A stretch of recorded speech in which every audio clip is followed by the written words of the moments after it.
The narrow gate to salvation. Makita ni nato sa Matthew chapter 7 verses 13 to 14. Na kung saan gihulagway sa atong Ginoong Kristo o giang niya nga dapat ang sudlan sa usa ka tawo mao ang narrow gate nga nag-lead to salvation. Matod pa sa Matthew chapter 7 verse 13, sa inyong pagpangita sa dalan sa kinabuhi, sulod kamo sa sigpit nga ganghaan. Kaya ang lapad nga ganghaan ug ang sayon nga dalan paingon man sa kalaglagan. Mao kini ang gisubay sa kadaghanan. Apan masigpit ang ganghaan ug malisod ang dalan paingon sa kinabuhing dayon ug diutay ra ang nakakaplag niini. So dinhi gihulagway sa atong Ginoong Kristo ang duha ka klase nga ganghaan or dalan na kung saan pag-agian or pagasudlan sa matag tawo. Dinhi ba siya sa narrow nga gate na matod pa dinhi ay malisod o diutay ra ang nag-agi niini nga dalan ug doon na say wide gate o wide gate o lapad nga dalan kung saan sayon kini nga dagan sa kinabuhi o dalan paingon dalan pero og daghan ang mga tawo nga nagasubay niini pero ang tumoy niini ay kalaglagan. So kadaghanan din higi-prophesy sa atong Ginoong Kristo, iyang tudlo sa atong Ginoong Kristo nga daghan gyud ang mga tawo nga moadto sa kapahamakan sa impyerno kung sa Binisaya ni siya sa laing translation impyerno ang giingon dinhi sa kalaglagan paingon sa kalaglagan. Iklaro sa Ginoong Kristo nga daghang mga tao maadto sa impyerno dahil kini nga dalan ang lapad ay sayon nga dalan dahil makita nato nga sila ang nagabuot sa ilang kaugalingon o wala sila mag-submit sa atong Ginoong Kristo.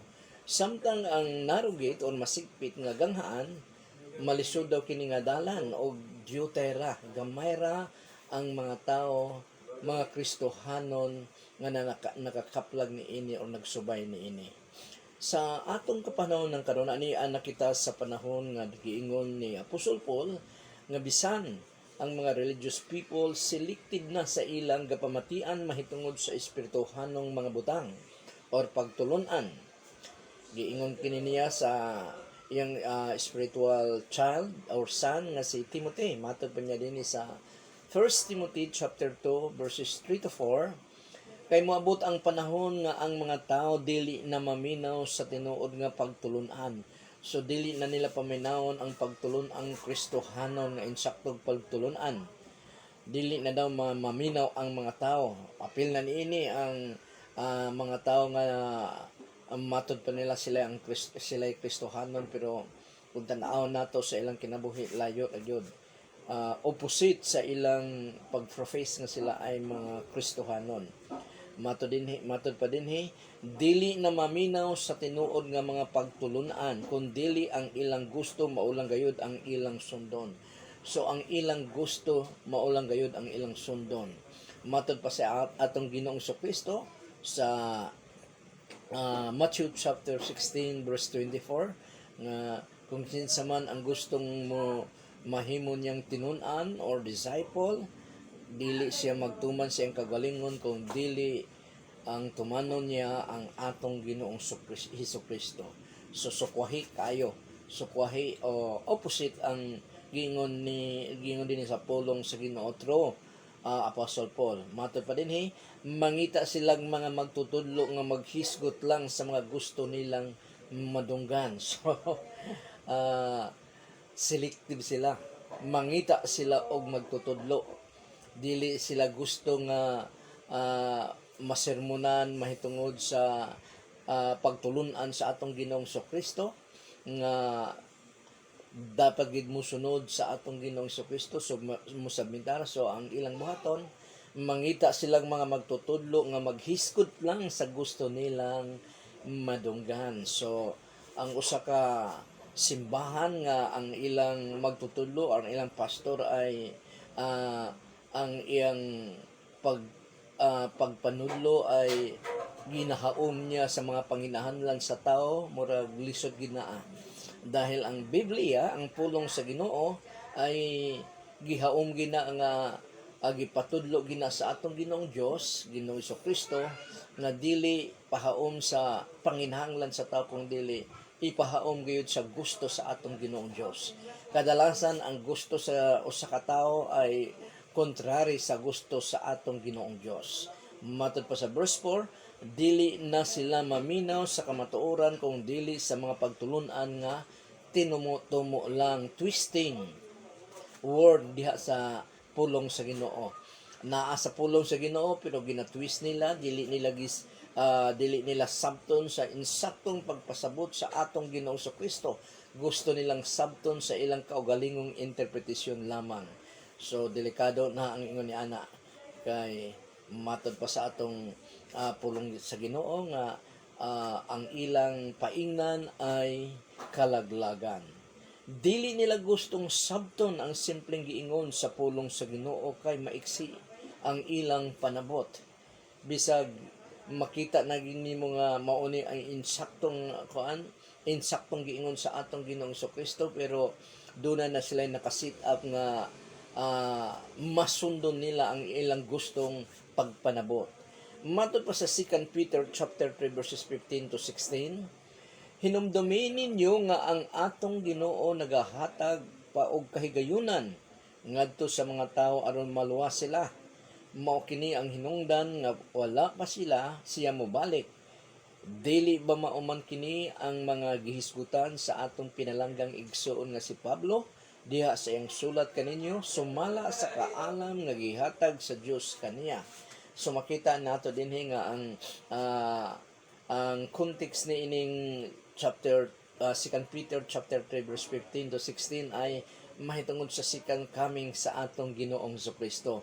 Munang wala pa daw mo balik ang atong Ginoong Kristo nining kalibutan gikan sa langit dahil mapailubon siya nga gusto niya nga ang tanang mga tao maluwas, pero matod pa niya mismo sa atong Ginoong Kristo kakaunti lamang ang maadto sa lugar nga iyang giandam sa iyang mga pinalanggang kaigsuunan nga mga Kristohanon. Og dinhi sa New Testament si Peter lamang ang naghisgot sa usa-usab ka writer sa Word of God nga mao si Apostle Paul. Matod pa dinhi, dili ba mauman kini ang mga gihisgutan sa atong pinalanggang igsuon nga si Apostle Paul, diha sa iyang sulat kaninyo sumala sa kaalam nga gihatag sa Dios kaniya. Verse 16, og mausab kini ang iyang gisgutan sa tanan niya nga mga sulat, hinuon may mga lisod sabton sa iyang mga sinulat, busa may mga tao nga huyang. So may mga tao daw nga huyang daw sa pagtuog wala masayod sa kamatuoran nga nagahatag og sayop nga kahulugan ni ining mga sinulat ni Pablo. So naay mga tao nga ang huyang day nga pagtuo, naa na sila sa atong pagtuo sa atong Ginoong Kristo, pero huyang ang ilang pagtuo nga ang simpleng gipasabot sa pulong sa Ginoo ang gihimo nila ay sayop nga kahulugan ang ilang gi-apply niini. Matod pa dinhi masayod sa kamatuoran nga nagahatag og sayop nga kahulugan ni ining mga sinulat ni Pablo. Og mausab kini ang ilang ginabuhat sa uban nga bahin sa kasulatan. So dili lamang ang sulat ni Apostle Paul, maski ang uban mga sulat kagaya ng sulat ni Apostle Peter, sulat ni Jude, James ug uban pa nga manunulat sa New Testament, mausab kini daw ang gihimo nila nga sayop nga kahulugan ang ilang gipahamtang o ilang gibutang panabot sa pulong sa Ginoo. So mga huyang daw kinig pagtuo nga mga Kristohanon. Unsay resulta nini sa sayop nga kahulugan nga ilang gihimo sa pulong sa Ginoo? Matod pa dinhi sa tumoy banda, busa sila mismo ang nagadala og kalaglagan sa ilang kaugalingon. So kining mga tawhana ay dili gyud maadto sa lugar nga giandam sa atong Ginoong Kristo kanila kung dili maadto sila sa kalaglagan. Ang opposite sa langit ay impyerno. Muna nga duha lamang ka lugar ang mabasa nato sa pulong sa Ginoo nga gibuhat sa atong Ginoong Dios. langit para sa matinud-anon niyang mga anak o mga matinud-anon nga nagasunod sa atong Ginoong Kristo o impyerno nga nagreject sa pagtulunan nga tamang insaktong pagtulunan nga gipadayag diha sa Bible. So tanaw na to karon ang gate to salvation nga duha ang gihatag sa atong Ginoong Kristo nga dalan or ganghaan gate, pero ang atong i-focus karon ay ang gate nga narrow o wide ang gihatag dinhi sa atong Ginoong Kristo, o gusto niya nga ang matag tawo dinhi gayud mosulod o moagi sa narrow gate or masigpit nga dalan. So the gate to salvation is narrow, hard, o gamay ra ang nagsubay nini because it requires repentance. Dahil nagdemand kini sa pagpangayog pasaylo, sa kapasayloan. So, matod pa sa Matthew chapter 4 verse 17, dahil sa atong kapanahonan karon doon ay mga Kristohanon nga mga simbahan nga nagatudlo nga ang usa ka Kristohanon dili na angay nga mangayog pasaylo sa atong Ginoong Dios kung makasala siya. Dahil ang once for all daw tong may dawat siya sa atong Ginoong Kristo o ang past nga kasalanan, present o future ay igo na mo nang ipakamatyan daw sa atong Ginoong Kristo. Bisag makasala siya, dili na kinahanglang mangayo siya pasaylo niini sa atong Ginoong Dios. Ug iya pang gigamit ang 1 John chapter 1 verse 9 nga nag-ingon dito that if we can face our sins, He is faithful and just, faithful ang atong Ginoong Dios ug just nga magpasaylo sa atong mga sala. Matud pa niya nga ang gisulatan dito ni Apostol John ay ang mga dili Kristohanon. Muna nga dahil gisupport niya kini sa iyang teaching, mga sikat nga mga teachers sa Amerika kagaya ni Joseph Prince. Gisupport niya kini sa iyang teaching nga dili na angay mga igpasaylo, kada adlaw mga igpasaylo ang usa ka Kristohanon nga nakasala dahil once and for all giluwas na siya o kato nga kaluwasan igo na. O ang 1 John chapter 1 verse 9 ay para kadto sa mga unbeliever. Sayop nga interpretation nga nung nakaingon ako nga sayop dahil mismo ang human author sa the epistle of 1 John nga si John the Beloved ay giapil niya ang iyang kaugalingon. Matod pa niya sa verse 8 nga kung moingon kita nga wala kitay kasalanan, gideceive nato ang atong kaugalingon. Gipasok dayon niya ang verse 9 nga if we can face, giapil niya ang kaugalingon that if we can face, siya ay isa sa banggiitan, isa sa pinalanggang pasok sa atong Ginoong Kristo. Ngunit kung siya ay makasala, matod pa niya, if we can face our sins, God is faithful and just to forgive us and cleanse us from our unrighteousness.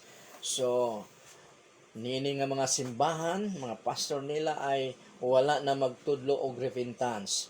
Ngunit ang atong Ginoong Kristo sa Matthew chapter 4 verse 17, giisugdan niya ang iyang ministeryo mahitungod sa kapasayloan sa sala, sa paghinulsol sa sala nga gustong muduol sa atong Ginoong Dios. Matod pa niya dinhi Matthew chapter 4 verse 17, sukad ni adto si Jesus misugod pagwali nga nag-ingon, hinulsoli ang inyong mga sala kay hapit na maghari ang Dios. So nagsugod siya sa teaching nga ang usa ka tawo maghinulsol gayud sa iyang sala. Wala maputol ni ana sa mga tawo nga sa mga Israelita hangtod nga sila ay mituo sa atong Ginoong Kristo, anaa paghihapon ang paghinulsol sa ilang mga sala kung sila ay nakasala gamit ang verse na 1 John chapter 1 verse 9. So ang twist muning mga twisted Christian gospel nga walay repentance. Muna nga kung ang usa ka gospel sa nga bisag gikuha kini sa pulong sa Ginoo, kung ang gospel na yan ay wala magtudlo og repentance, mao na ang twisted gospel. Mao na ang gitwist nga pagtulunan sa usa ka Kristohanon para ang usa ka tawo mosunod kaniya. Muna nga ang repentance is asking God nga pasayloon sa Ginoo ang atong sala nga nabuhat ug dili na usab nato kini nga kasalanan buhaton pag-usab. Pero kadalasan manggod pakasala gyapon ta. Pakasala gyapon ta sa muning basahon ko ang 1 John chapter 1 verse 8 to 9. Matod pa din kun moingon kita kinsay nagsulti niini si Apostol John. Siya mismo ang iyang kaugalingon ay giuban niya nini. Kung moingon kita nga wala kita isala, gilimbungan lang nato ang atong kaugalingon. Gidisave nato ang atong kaugalingon o wala ka nato ang kamatuoran. Wala ka nato ang atong Ginoong Kristo o ang iyang written word, ang iyang pulong. Wala ka nato. Verse 9, apan kung isugid nato sa Dios ang atong mga sala, kung sa maning isugid, ideklara, ipangayog pasaylo. Apan kung isugid nato sa Dios ang atong mga sala, kasaligan siya nga mopasaylo ka nato sa atong mga sala ug sa paghinlo ka nato sa tanan natong mga kalapasan. Buhaton niya kini tungod kay matarong siya. So unsa giingon din hinluan kita sa atong Ginoong Dios sa atong kasalanan kung isugid nato kini. Pero kung dili nato kini isugid, ipangayog pasaylo sa atong Ginoong Dios bisan hibal-an nato nga nakasala kita ni ana nga butang, mao na ang unpardonable sin nga dili gayon mapasaylo nga kasalanan dahil wala maipangayog pasaylo. Bisag conscious siya nga kabalo siya nga kasalanan pero wala siya magpaubos sa atong Ginoong Dios og mangayog pasaylo kaniya. Ipadayon ko ang verse 10 ng 1 John chapter 1 verse 10. Kung moingon kita nga wala kita makasala, gihimo natong bakakon ang Dios ug wala ka nato ang iyang pulong. Unsay tunga-tunga din isugid nato sa atong Ginoong Dios para mapasaylo kita sa atong mga sala. Repentance mo nang mo repent kita, ipangayon nato pasaylo sa atong Ginoong Dios. It takes humility to repent. Nga mangayo kag pasaylo, it takes humility. Gani labi na kung sa tao nga imong nasadaan, grabe nga pagpaubos kong mangayo kanya personal og pasaylo, harap-harapan, face to face. Christians are not sinless, but sinless. Makasala siya pero gamay ra. Pero dili siya perfect, dili siya nga wala gisala. Makasala mo sa Kristohanon pero gamay ra ang iyang sala dahil nahibal-an niya nga kasalanan niya og iyang yung gipaningkamutan nga dili niya mahimo ang kasalanan nga gibawal sa atong Ginoong Dios dahil matod pa ni Apostle Paul, ayaw pasakiti, don't grieve the Holy Spirit. Dili daw pasubon ang Espiritu Santo, masubo ang Espiritu Santo sa Kristohanon kung siya ay magpakasala. Pero kung dili Kristohanon, wala Espiritu Santo na sa iyang kinabuhi, iyang pagkatao. Ang mga Kristohanon lamang ang dunay Espiritu Santo. Once nga gi-receive nato ang atong Ginoong Kristo, mito kita sa atong Ginoong Kristo, gipakitikan dayon kita sa atong Ginoong Dios sa Espiritu Santo, gihatag niya ang Espiritu Santo kanato bilang kita ay posisyon na panag-iyan na sa atong Ginoong Dios. Munang giingon ni dayon ni Apostol Paul, ayaw pasub-a ang Espiritu Santo nga anaa kanimo. So ikaduha, ang gate to salvation is narrow, hard o gamay ra ang nagsubay nini because it cost us everything. It cost us everything. So ang atong kinatibukan nga pagkatao ay gipangayo gid sa atong Ginoong Dios. Munang daghang mga tao nga bisang mga Kristohanon gani nga dili gid nila ihatag ang ilang kaugalingon tibuok nga kinabuhi ngadto sa atong Ginoong Dios. Na ay mga daan pa nilang mga gawi sa kinabuhi, mga binuhatan nga dili nila ihatag, dili nila isurrender ngadto sa atong Ginoong Dios. Munang lisod, muning naro gyud. Naro og lisod nga dalan dahil na-use na sila og ayaw nilang biya. Ang gusto nila nga ang atong Ginoong Kristo ay pangdugang lang sa ilang daan nga kinabuhi. Pangdugang lang sa ilang naandan na nga binuhatan. So the gate to salvation is narrow, hard o gamay ra ang nagsubay nini because it cost us everything. Matod pa sa Lucas chapter 14 verse 33, mausab ka na ang angay ninyong himuon. Huna-hunaa una ninyo kung musunod ba kamo kanako, kay kung dili ninyo biyaan ang tanan. So unsa daw? Biyaan ang tanang gawi nga kontrary dili kalooban sa atong Ginoong Kristo, bago ang usa ka tawo mituo og tinud-anay sa atong Ginoong Kristo, kinahanglan biyaan God. Matod pa dinhi, kay kung dili ninyo biyaan ang tanan ninyong gipalabi, so gi-treasure, gi-value, dili ninyo biyaan ang tanan ninyong gipalabi dinhi sa kalibutan, dili kamo mahimong akong sumusunod. Muna nga, gingon ko nga, gamay ra ang nakasubay sa narrow gate, kay gumikan kay lisod kini, og mulagi na nga, biyaan sa usa ka tawo ang daan niyang kinabuhi nga kontrary sa atong Ginoong Kristo para mosunod sa kagustuhan sa atong Ginoong Kristo. Tanan natong giisip nga priority sa atong kinabuhi sa wala pa kita ma-born again, pulihan kini nato sa atong Ginoong Kristo. Mao kini ang gibuhat ni Apostol Paul o gitudlo niya sa mga Kristohanon sa Filipos, sa Philippi. Matod pa dinhi sa Philippians chapter 3 verses 7 to 10, muni ang iyang gingon. Kining tanan gihulagwan niya ang daan niyang pagkatao. Siya ay banggiitan nga reliyoso sa Pharisee, as a Pharisee nga murag kauban gani siya siguro din sa siya ka abogado sa balaod. Munang kato ay achievemento sa usa ka Hudiyo sa ilang kapanahonan, o achievemento sa usa ka Judaism, nasakop sa Judaism nga religion sa ilang kapanahonan, bisag gani siguro bisag karon. Muna nga giingon niya dinhi, gihulagwan niya dinhi ang daan niyang kahimtang, kining tanan giisip ko kaniadto nga mahinungdanon. Apan karon kini walay kapuslanan tungod kang Kristo. Tinuod gayud nga ang tanan walay kapuslanan kung itandi sa akong pag-ila kang Kristo Jesus nga akong Ginoo. It's cost us everything. Ang gi-value nato, ang gi-treasure nato sa daan natong kinabuhi nga wala pa ang Ginoo sa atong kinabuhi, ay biyaan nato kini matod pa sa atong Ginoong Kristo.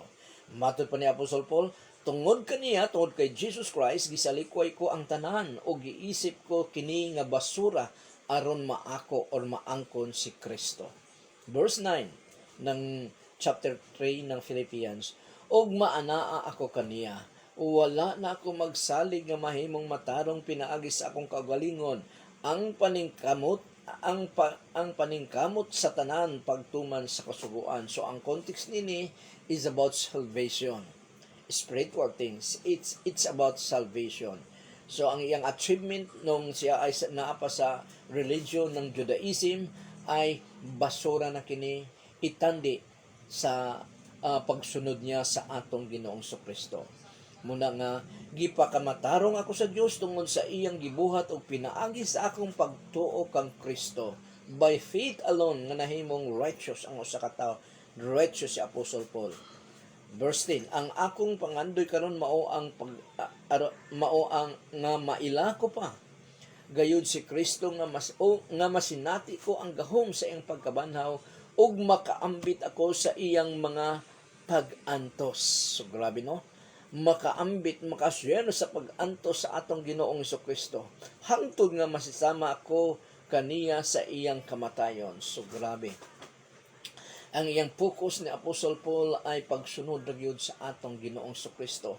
Dahil gimando kini, giingon kini sa, gisugo kini sa atong Ginoong Kristo nga ang tanan natong gitreasure sa kinabuhi ay biyaan nato kung kita ay mosunod kaniya. I-deny nato ang atong kagustuhan, unsa man ang mga kalisdanan tungod sa mga persecution o unsa pa mga tungod sa pagsunod nato sa Ginoo, we must carry it. So ang kaluwasan nga gibuhat sa Ginoong Hesus para kanato cost him everything. So kay giluwas kita sa atong Ginoong Kristo ug ang tanan niyang kinabuhi ay gibuhos niya, gihatag niya para ma-fulfill ang kaluwasan nga iyang gibuhat. Unsa man ang atong response usab niini, kailangan usab nga ang tanan natong gitreasure sa kinabuhi ihatag nato sa atong Ginoong Kristo ug ang pagasundo nato ang iyang kagustuhan. Matod pa sa 1 Corinthians chapter 6 verse 19 to 20, dili ba ang Espiritu Santo nga gihatag sa Dios nagpuyo sa atong lawas isip iyang templo? So matag Kristohanon ay templo sa atong Ginoong Dios, Pinoy-anan sa atong Ginoong Dios. Pinaagi sa iyang Espiritu Santo. Busa kining atong lawas dili ato kun dili iya sa Dios. Ang atong lawas iya sa Dios. Kay mahal ang iyang pagpalit kanato. So mahal daw ang pagpalit kanato. Busa gamita ninyo ang inyong lawas sa pamaagi nga madaig ang Dios. Giunsa ba kita pagpalit sa atong Ginoong Dios? Gipalit kita pinaagi sa kamatayon sa atong Ginoong Kristo. Ang tanan gihatag sa atong Ginoong Kristo. Giitsafuera sa atong Ginoong Kristo tungod og alang sa atong kaluwasan. Angayan lamang nga baslan usab nato ang atong tanan nga ani aka nato ang atong tanan munang ang sugo gid sa atong Ginoong Dios kung nga higugmaon siya sa tibok natong kalag. Love your God with all your heart, soul, strength. Mura ko pa to siya. Sa kinatibuk-an gayod nga naman kay kinatibuk-an kitang giluwas sa atong Ginoong Kristo pinaagi sa iyang kamatayon sa krus ng Kalbaryo. Muna nga lisod, masigpit o gamay ra ang mga tao nga nagasubay sa narugit nga gihatag sa atong Ginoong Kristo sa matag tao nga naman tungod kay it cost us everything. Kagaya sa atong Ginoong Kristo nga it cost His all para luwason kita, mausab kita kung kita ay musunod sa atong Ginoong Kristo. Walay alternative. Maura gid na ang dapat muna nga lisod o gamay ra dahil ang mindset sa kalibutan ay kontrary sa mindset sa atong Ginoong Dios. Ang mindset sa kalibutan nag-eskwela ang usa ka tawo misulod sa trabaho unsa ba kaha basta mieskwela ang usa ka tawo para pag mag-graduate niya kung unsa ang iyang kurso ay para mo improve ang iyang material, position o material nga kahintang nining kalibutana. Ngunit nag-ingon nga atong Ginoong Kristo nga maangkon mo man ang tibuok kalibutan kung laglag naman ang imong kalag unsay imong ikabaylo niini. So daghan ang sa kalibutan man gud nakapokus sa kwarta sa achievements. Ang atong Ginoong Kristo ang iyang gi-focus ay ang pagsunod kaniya, ang spiritual nga mga butang. Gani ang kwarta kay halintulad pa niya, gikumpara pa niya sa Ginoo, matod pa niya nga you cannot serve two master. Either you hate the one or you love ana. Tapos mingon din siya nga you cannot serve God and money. Sumupili kita. Munang ang mindset sa kalibutan rahi ra kaayo sa mindset sa atong Ginoong Dios nga iyang gihatag ni bawat isa kanato. Muna nga lisod ang pagsulod sa narugit dahil ang easy life sa usa ka tawo ay mabiyaan gayud niya. So the gate to salvation is narrow, hard o gamay ra ang nagsubay niini because it demands obedience and sacrifice. Nagadiman kini sa pagsubmit sa pagsunod sa atong Ginoong Kristo og sakripisyo. If you want to be my disciples, deny yourself, take up your cross, and follow me. Munang sacrifice, sacrificial, pagsunod og sacrificial, ang narrow gate nga gihatag sa atong Ginoong Kristo nga dapat natong sudlan, nga makauban ang gamay lamang nga porsyento, dili daghan kundi gamay gid few ra gyud ang makasulod sa gingharian sa Dios. Bisan na ay mga Kristohanon nga they are confident nga sila ay sigurado na daw sa atong Ginoong Kristo sa langit, pero kung tan-awon mo ang ilang kinabuhi, sukwahi kayo ang ilang kinabuhi sa gilatag sa atong Ginoong Kristo diha sa iyang written word. Matod pa sa Luke chapter 6 verse 46, nganong nagatawag kamo kanako o Ginoo nga wala man kamo nagatuman sa gisulti ko kaninyo. So ang usa ka Kristohanon, ang usa ka tawo kung motawag sa atong Ginoong Kristo nga Ginoo, dapat siya nagatuman sa gisulti sa atong Ginoong Kristo nga nasa ing written word sa Bible. Kay kung wala siya nagatuman, wala gyud, walay kwenta. He is or she is a professing Christian. Verse 47, ipakita ko kaninyo kung unsa ang tawo nga nagaduol kanako, nagapaminaw og nagatuman sa akong gisulti. So ang tao daw nga nagaduol kaniya, nahimo niyang disciple, ay nagapaminaw sa iyang pulong og nagatuman niini. Muna nga ang narugit, lisod kini, gamay ra ang nagadaagi niini dahil it demands obedience and sacrifice. Obedience dahil gituman nato ang kabubuton sa atong Ginoong Kristo through His written word.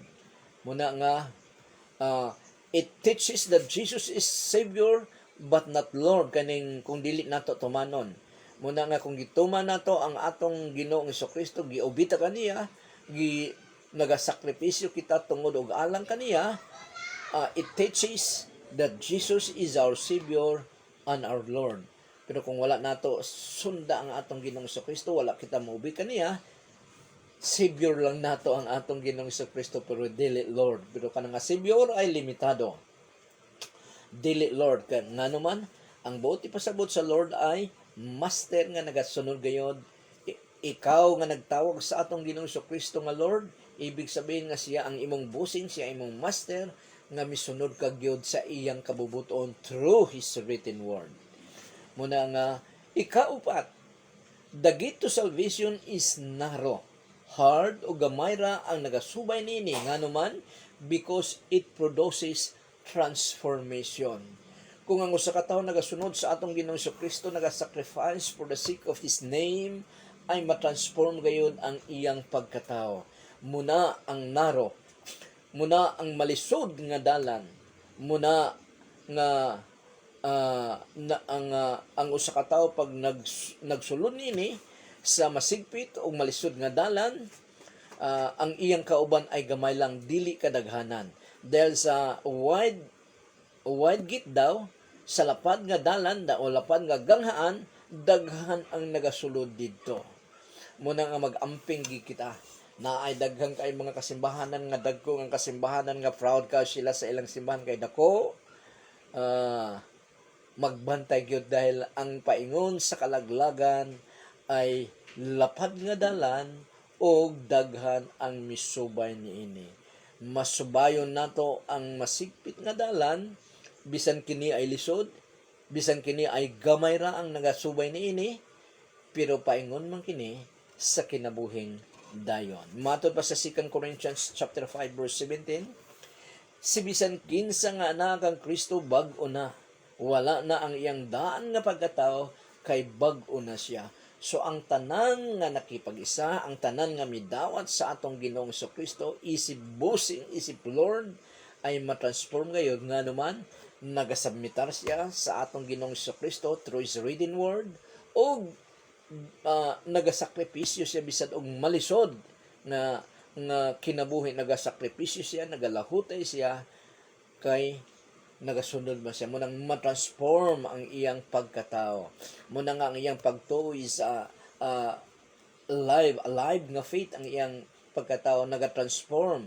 Iyang pagtuo ay transforming faith dahil na-transform siya tungod sa iyang pag-apply sa iyang gituohan nga gusto buhaton sa iyang gituohan nga mao ang atong Ginoong Kristo.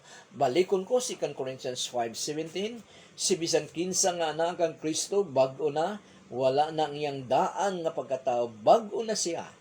Ang daan natong mga binuhatan, batasan nga contrary sa tinuod nga Kristohanon, contrary sa gusto sa atong Ginoong Kristo, ay mawala na kini, matransform na kini dahil ang kinabuhi nga gihatag sa atong Ginoong Kristo sa iyang tinun-an sa iyang disciple ay mamuhat sa atong kinabuhi.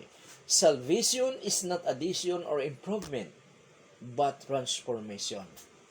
Muna nga, dili nato idugang lang sa atong daang kinabuhi ang atong Ginoong Kristo, kundi biyaan ginato kini matud pa sa atong Ginoong Kristo para matransform kita kagaya sa atong Ginoong Kristo. Matud pa sa Philippians chapter 2 verse 5, your character must like be of Jesus Christ. So, salvation, matud ko pa kanina, salvation is not addition or improvement, but transformation. Transformation ang kaluwasan, dili improvement. Lucas chapter 18 verse 18, matud pa din mahitungod sa imong pangutana. So, kini nga sitwasyon dunay sapian kay nga tawo nga miduol sa atong Ginoong Kristo, wala na siya kailangan, kinahanglan na lang niya eternal life, og miluhod siya, og nangutana sa atong Ginoong Kristo nga unsa bay akong buhaton para maangkon ko ang kinabuhing dayon. Gitagaan dayon sa atong Ginoong Kristo og pagtuman sa 10 Commandments. Matud pa nini nga tawo nga bata pa lamang ako ay nasunod ko na. So, verse 20, may mahitungod sa imong pangutana, nahibalo ka na, muning pangutana, muning gihatag sa atong Ginoong Kristo. Mahitungod sa imong pangutana, nahibalo ka na sa giingon sa kasuguan o kasulatan. Ayaw pagpanapaw, ayaw pagpatay, ayaw pagpangawat, ayaw pagsaksi o bakak, tahura ang imong amahan o inahan. Mitubag ang tao kanang tanan, gituman ko sukad pa sa akong pagkabata. So grabe ni siya nga kaan. Grabe nga reliyoso nga pagkatao nga diha sa grupo sa Judaism. Verse 22, sa pagadungog ni Jesus sa iyang tubag, miingon siya, usa pagayod kabutang ang angay mong himuon. Ibaligya ang tanan mong kabtangan ug ang halin ipanghatag sa mga kabus ug mahimo kang adunahan didto sa langit, pagkahuman balik og sunod kanako.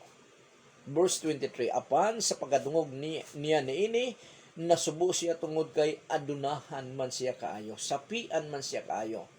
Muning tawhana nga ang iyang kinahanglan na lang, ang iyang idugang na lang sa iyang kinabuhi mao ang eternal life, dahil wala na siyang kailangan pa, sapian kay siya, batanon pa siya. So idugangan na lang niyang eternal life para kompleto gayud siya. So verse 24, sa dihang nakita ni Jesus nga nasubo siya, miingon si Jesus, lisod gayud alang sa mga adunahan o mga sapian nga magpasakop sa paghari sa Dios. Sayon pa ang paglusot sa mananap nga kamilyo sa bangag sa dagom kay sa pagpasakop sa adunahan sa paghari sa Dios. So ang mga sapian gid ang giingon din ang mga sapian lisod gid makasulod sa langit sa kinabuhing dayon, maliban lamang ang ilang pagkasapian gigamit nila sa kagustuhan sa atong Ginoong Dios. Ang ilang mga achievements nga financial achievements, material achievements ay dali ra nilang i-share, gipang-share nila. Kung nay manginahanglan og tabang financially, tabangan dayon nila. Munang giingon dayon dinhi nga para mahimong adunahan didto sa langit. Muna nga kining tawhana miduol sa atong Ginoong Kristo, gusto lang niya ipa-improve ang iyang kinabuhi nga hayahay na kaayo. Gusto niya nga idugang lang niya ang atong Ginoong Kristo, ang eternal life sa iyang kinabuhi. Pero dili pwede matod pa sa atong Ginoong Kristo. Ang tanan mong gitreasure sa imong kinabuhi, ihatag mo, biyaan mo para makasunod ka kanako matod pa sa atong Ginoong Kristo. Munang confirmation sa gamay ra gayon nga makasubay sa narugit. Ang atong gisgutan karon, ang narugit nga gipasubay sa atong Ginoong Kristo, bisan kini ay masigpit, bisan kini ay naro, malisod, bisan kini og dugay ay gamay ra ang nagasubay niini, dapat gid naton paningkamutan nga kini ang atong sudlan, kay kini ang gisugo sa atong Ginoong Kristo nga dapat natong sudlan. So unsa ba ang confirmation sa gamay ra gayud nga magasubay sa narrow gate. Matod pa sa Luke chapter 13 verse 23, unya may nangutana kanya, Ginoo, gamay lang ba ang maluwas? Gitubag sila ni Hesus. Paningkamot gayud kamo sa pagsulod sa masigpit nga poltahan, narrow gate. Tungod kay ang tinuod, daghan unta ang gustong mosulod, apan dili sila makasulod. Ngano man di sila makasulod, doon na sila excess baggage. Piot ang piltahan. Kung doon na sila yung mga dala-dala kontrari, wala nila kinibiyai sa pagsunod sa atong Ginoong Kristo, mabilin gid sila. Muning hulagway sa usa ka kamel nga imposible kaayo mosulod sa bangag sa dagom. Matod pa sa ubang Bible scholar nga ang gipunteriya, ang budda ni pasabot sa atong Ginoong Kristo sa ilang kapanahonan, 1st century AD, dunay usa ka gate, usa ka portahan nga gamay lang yod nga muigo ang tao, pero kung nanay ang mga dala o ang camel ba, di gid siya makasulod. So kung dunay excess baggage ang usa ka tawo mosunod sa atong Ginoong Kristo nga wala niya biyahe, dili gid siya makasulod. Mato pa din verse 24, paningkamot gayud kamo sa pagsulod sa masigpit nga poltahan, tungod kay ang tinuod daghan unta ang gustong mosulod, apan dili sila makasulod. Ngano man ang ilang karaan nga mentalidad ay gusto nilang dalon dito sa atong Ginoong Kristo nga dili gid pwede. Ang imong daan nga kinabuhi matransform according sa gusto sa atong Ginoong Kristo, walay bargaining. Mao ra gyud na. Biyaan nimo ang tanan excess baggage nga dili nga contrary sa atong Ginoong Kristo. Verse 25. Kung makapanirado na ang tagbalay, magtindog na lang unya kamo sa gawas og manuktok og muingon. Sir, pasudla kami apan tubagon niya kamo. Wala ako makaila kaninyo. Muna nga dunay limitasyon ang grasya sa atong Ginoong Dios. Dili sa tanang panahon nga all the time nga makaduol ka kaniya. May panahon nga dili na ka makaduol dahil po pwedeng makuha na ang imong kinabuhi, po pwedeng mo balik na ang atong Ginoong Kristo, ana lang. Muna nga ignon dayon sa atong Ginoong Kristo ang wala makamusulod sa narrow gate, wala ako makaila kaninyo. Daghang mga Kristohanon nga confident kay sila nga nailhan nila ang atong Ginoong Dios, ang atong Ginoong Kristo. Ang pangutana, nailhan ka ba sa atong Ginoong Kristo? Ang nailhan sa atong Ginoong Kristo kadto lamang ang mga taong nagasulod sa narrow gate. Bisan malisod, giagwanta nila ang kalisdanan, dili malisod kay gusto sa Ginoo nga maglisod-lisod ang usa ka Kristohanon nga mosulod sa narrow gate, kundi malisod dahil ang gusto sa usa ka Kristohanon sa iyang kaugalingon iyang i-deny, ug ang gusto sa atong Ginoong Kristo mao ang iyang sundon. Muna nga lisod yon. Og duno usay mga kalisdanan tungod sa persecution dahil siya ay tagasunod sa atong Ginoong Kristo, pero bisan dunay mga kalisdanan dunay kalisdanan tungod sa iyang pagtuo sa atong Ginoong Kristo, magmalahotayon siya nga hangtod sa katapusan anaa siya sa pagtuo sa atong Ginoong Kristo. Matod pa sa atong Ginoong Kristo, ang manatili hanggang wakas ay siyang maliligtas. So kadto lamang ang nag-agwanta hangtod sa katapusan, mao lamang ang maluwas. Matod pa sa atong Ginoong Kristo. Verse 27. Verse 26. Og moingon kamo. Unya moingon kamo, dili ba nga naguban man kita sa pagpangaon og nagtudlo kapag gani dito sa mga kadalanan sa among lungsod? Apan mutubag siya kaninyo, wala gayud ako makaila kaninyo, palayo kamo kanako, kamong mga dautan. Ang mga tao nga wala mosunod sa pagtulunan sa atong Ginoong Kristo ay mga dautan. Matod pa sa atong Ginoong Kristo, wala siya makaila kanila. So daghang mga dinhi makita nato nga dili mga atheists, dili mga kulto ang giignan dinhi sa atong mga Ginoong Kristo, kung dili mga Kristohanon nga confident kay sila pero na-deceive sila sa ilang ilang gituhan nga akala nila nga maunag yun pero na-deceive din sila. Kini klaro kaayo nga matud pa dinhi nga dili ba nga nagkauban man kita sa pagpangaon fellowship sulod sa simbahan ug nagtudlo kapag ani dito sa mga kadalanan sa among lungsod nga namati sila sa pulong sa Ginoo, pero unsa ingon sa Ginoo, wala ako makaila kaninyo. Muna nga ang atong pagasundon bilang mga Kristohanon ang insaktong pagtulunan lang gid nga anaa sa pulong sa Ginoo sa iyang written word nga nasa Bible, knowledge, no more knowledge. So kung unsa na gisulti mao gid ang atong sundon. Dili nato bawasan, dili nato dugangan. Narugit to salvation ay dili sayon ang kunon. Matod pa sa Matthew 11:12, sukad sa pagwali ni Juan, hangtod karon ang paghari sa Dios kus ganon gayud nga miabot. Og ang mga tao kus ganon naninguha paghupot niini. So daghan mo tong gingon niya ganina sa atong Ginoong Kristo sa laing passage nga daghan ang gustong mosulod sa gingharian sa Dios, pero dili sila makahimo. Nganuman, naanad sila sa easy life. Naanad sila sa success ni ining kalibutana. Wala sila maanad sa success sa atong Ginoong Kristo nga more on spiritual things, more on magpabilin kaniya. Nga walay compromising nga mahitabo kung unsay gitudlo sa pulong sa Ginoo mao ra gina ang sundon. Ana ka ba nagsubay sa masigpit og malisod nga dalan that leads to salvation? O sa easy nga dalan pero ang katapusan nini ay kapahamakan. Ang easy lapad nga dalan og sayon mao katong dalan nga walay magabuot kanimo. Mao katong dalan nga dili ka mo submit kanino man kung dili mo submit ka sa imong kaugalingon. Dahil ikaw na gud na. You are the captain of your soul. Pero ang tumoy niini sa imong kinabuhi ay matud pa sa atong Ginoong Kristo, judgment nga mao ang kalaglagan. Wide gate, wala maguna-una og judgment day. Narrow gate, naguna-una nga duna gayoy judgment pagatubang sa Ginoong Kristo.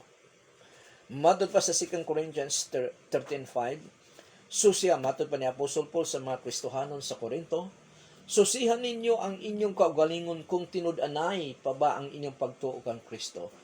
We must evaluate ourselves kung anaa pa ba kita sa pagtulunan sa atong Ginoong Kristo or anaa na kita sa wide gate nga easy life. Anaa pa ba kita sa pagtuo sa atong Ginoong Kristo, pagsalig sa atong Ginoong Kristo. Matod pa ni Apostol Paul, susihan ninyo ang inyong kaugalingon kung tinud-anay pa ba ang inyong pagtuo kang Kristo.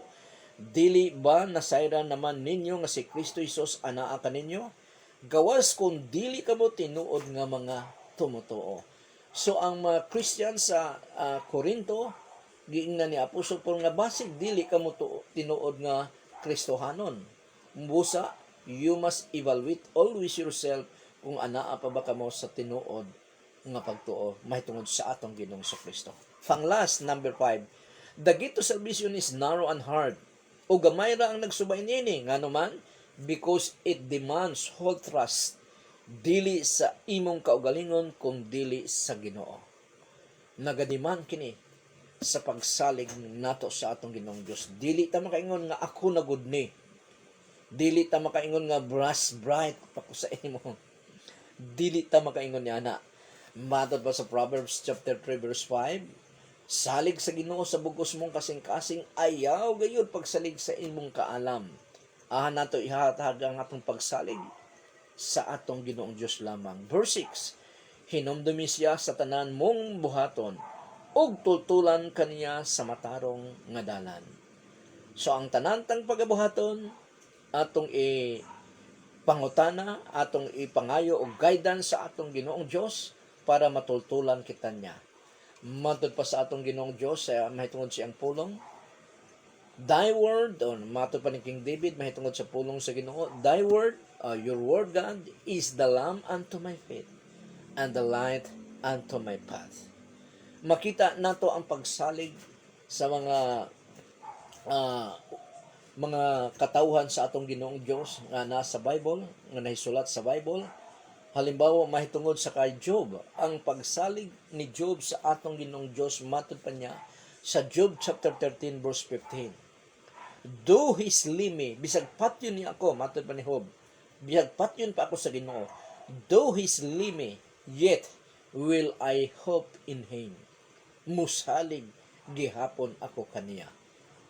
Munang grabe nga pagsalig. Ang kay Prophet Habakuk naman, sa iyang pagsalig sa Ginoo, matod pa niya dinhi, Habakuk chapter 3 verses 17 to 19. Bisan pagdili na mamulak ang igera o mamunga ang mga paras o mga olivo, bisan pagwala na'y maaning abot sa kaumahan, og mga matay na ang kayupan ug wala na'y sulod ang ilang mga puy-anan, magmaya gihapon ako, kay ang Ginoo nga akong Dios maumay akong mangluluwas. Ang iyang kaluwasan wala niya isalig ngadto sa mga material nga butang. Ang iyang kaluwasan gisalig niya sa atong Ginoong Dios. Verse 19. Ang Ginoong Dios mo'y akong kalig-on, gihimo niya akong lagsik ang akong matiil sama sa tiil sa lagsaw, o gipalakaw ako niya diha sa kabungturan. Tanaw na to ang pagsalig sa atong Ginoong Kristo sa Diyos Amahan. Sa Diyos Amahan. Matod pa sa atong Ginoong Kristo dinhi sa Luke chapter 22 verse 42, sa oras na andoon na siya, malapit na siya sa Calvary, nagampo muna siya sa Garden of Gethsemane. Matod pa niya dinhi, mingon siya, Amahan, kung itugot mo, ayaw ipadangat kining umaabot na akong pag-antos. Apan dili ang akong pagbuot ang matuman, kung dili ang imo. Mao kini ang pipila ka mga pagsalig nga atong mabasa katawhan sa atong Ginoong Dios, o mismo ang Dios nga nagpakatao, ang iyang pagsalig ngadto lamang sa iyang Ama, ngadto lamang sa atong Ginoong Dios. Muna nga lisod musulod sa masigpit nga dalan, dahil kini ay malisod nga naman tungod kay ang kinatibuk-an natong pagsalig kinahanglang ihatag nato sa atong Ginoong Dios og dili sa atong kaugalingon. Og dinhi ra kita kutob mga igsuon, og ang atong gitalakay karon ay mahitungod sa narugit nga gustong ipasudlan gyud nato sa atong Ginoong Dios. Mao kini ang narugit to salvation nga lisod, agian o gamay ra ang miagi niini, tungod kay nagadiman kini ng pagpangayog pasaylo, repentance, nagadiman kini og repentance, nagadiman kini nga it cost us everything, it demands obedience and sacrifice, it demands transformation, it demands whole trust, dili sa atong kagalingon, kung dili sa atong Ginoong Dios. Susiha ang imong kaugalingon kung ana ka pa ba sa tinuod nga pagtuo. Dahil nining kalibutan na, ang mindset sa kalibutan, ang ilang success ay ang gisunod nila, ang mindset sa success sa kalibutan. Ngunit sa atong Ginoong Dios, ang success, matod pa niya, this book of the law shall not depart from your mouth. You shall meditate on it day and night, so that you may be careful to do everything written in it. Then you will be prosperous and successful. So ang success nga gihatag sa atong Ginoong Dios ay more on spiritual, not material. Importante ang material, pero sikan na lang na ang pinaka first and foremost ay ang spiritual nga gihatag sa atong Ginoong Kristo. Og dinhi ra kita kutob mga igsuon, daghang salamat sa tanan nga nagatan-aw niini nga live telecast sa Facebook, din to YouTube, to my personal channel. Ang Ginoo manalangin kaninyong tanan sa tanang nananaw dinhi og sa magapananaw pa sa umaabot. Daghang kayong salamat, ug ang Ginoo magapanalangin kaninyong tanan in all aspects of your lives. And the Lord bless you and keep you. The Lord make His face shine upon you and be gracious to you. The Lord lift up His countenance upon you and give you peace. Ug ang tanang mga anak sa Dios magaingong, Amen. Amen and Amen. Bye-bye.